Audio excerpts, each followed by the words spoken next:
Hey everybody, today we are talking about the Hinterkaifeck Murders, which is an infamous unsolved murder case in Germany.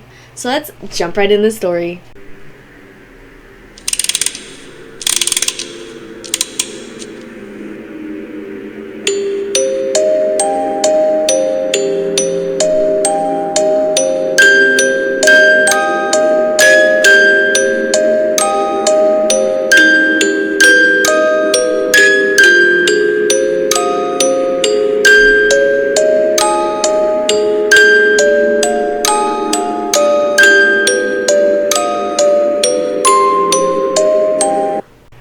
A remote farm in Bavaria, which is known as Hinterkaifeck, was owned by the Gruber family. The father was 63-year-old Andreas, and he lived with his wife Cecilia, who was 72, and their widowed 35-year-old daughter Victoria Gabriel.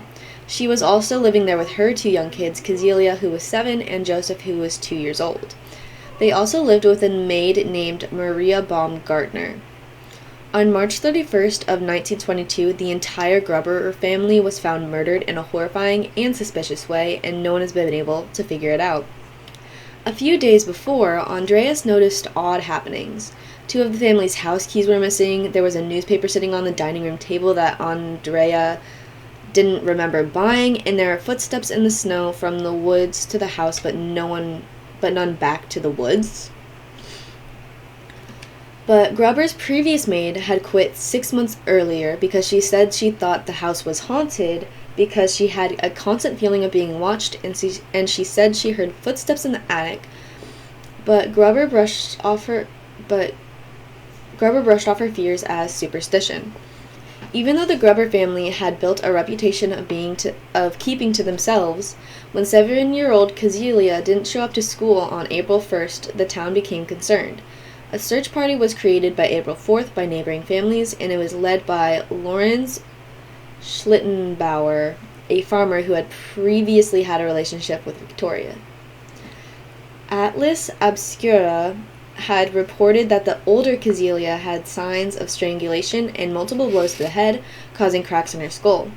Andrea's face was covered with blood, and his face was described as shredded. His cheekbones were even sticking out of his ripped flesh. Victoria's skull was also shattered, and her face looked like it was hit with a blunt object. Young Cecilia's face and neck were covered with cuts and slashes, and her jaw was completely shattered. All those bodies were found covered in hay in the barn. The maid Maria and 2-year-old Joseph were found inside the house. They seemed to have taken many blows and died quickly after. They were respectively covered with sheets and a dress. The most likely murder weapon was an axe-like tool called a mattock. Except for young Cecilia, all the family members were believed to have died instantly. The 7-year-old was autopsied, and the results suggested that she had lived several hours after the attack, and clumps of her hair were found in her hand, suggesting she pulled her hair out in distress before ultimately dying of shock. Although the Grubers were killed in this horrific way, the farm animals and the family dog were left unharmed. The dog had even been fed in the days before the Grubers were found, as well as smoke coming from the chimney of the house, implying that the former maid was correct, and there was someone living in the house for over 6 months without the family finding out.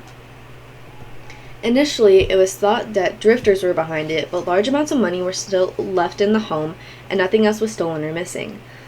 Then, Lawrence Bauer was also suspected, since he had been in a relationship with Victoria and may have been Joseph's father, but he was cleared because he couldn't be placed at the crime scene by police.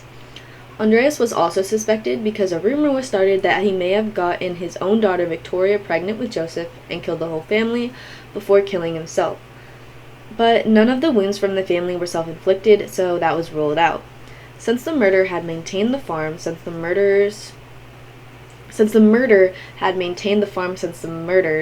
the murderer must have been someone with farmhand experience. Sorry, murder was so much in that sentence. Okay. The brutal manner suggested that the murderer had a grudge against one or more members of the family. Despite this, the police couldn't find suspects or solutions. They turned to investigating the case psychologically. Not long after the autopsies, the police removed the heads and sent them to Munich, where they were investigated by psychics. Unfortunately, no clues or evidence was found. The year after the murders, the Hinterkaifeck house was demolished. The Gruber family was buried in a nearby cemetery, but their heads were lost in the chaos of World War II, so they are laid to rest without them. There is now a monument where the farm stood, memorializing the family. In 2007, the Fürstenfeldbruck Police Academy took the case as a cold case, even though most of the evidence was lost and many suspects had died. They were not able to decisively solve the murder. They came up with a theory, but it has been kept private to protect the privacy of the victims and families involved. So this murder will most likely always remain unsolved. Okay, everyone, that is all I have for you today. I hope you enjoyed the story, and remember, if you like my channel, please like and subscribe down below, and leave me a comment if you think you know what happened to the family or you have any theories. I would love to hear them. I hope you have a great day, and I'll see you next Tuesday.